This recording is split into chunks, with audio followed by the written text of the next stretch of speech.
অবস্থা বুঝতেই পারছেন, সব চারিদিকে জল। এত বৃষ্টি তো আর কখনো হয়নি। সাউথ ডিস্ট্রিক্টে যা আমার কাছে খবর আছে প্রায় 375 মিলিমিটারের মতো বৃষ্টিপাত হয়েছে। অন্য জায়গায়ও আমি যে শুনেছি প্রায় 250 এরকম 350। তো এরকম বৃষ্টি তো আর কখনো ত্রিপুরাতে মানে আমার জানা মতে হয়নি।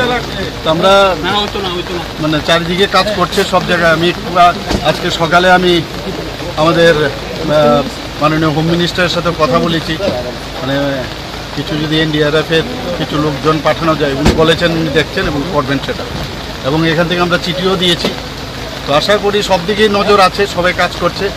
ডিএমরাও সতর্ক, সব দিকে এসডিএম সতর্ক, সমস্ত অন্যান্য যারা আমাদের এসডিআরএফ থেকে আরম্ভ করে সবাই কাজ করছে। স্যার, গতকাল আপনি দিল্লি থেকে এসে সঙ্গে সঙ্গে পর্যালোচনা বৈঠকে বসেছেন এই বন্যা পরিস্থিতি নিয়ে। এখন পর্যন্ত কতজনের প্রাণ হানি হয়েছে? এবং এখন অবধি তো আমার কাছে যা খবর আছে 7 জনের মতো, আর 2 জন বোধহয় এখনও ওদেরকে পাওয়া যাচ্ছে না।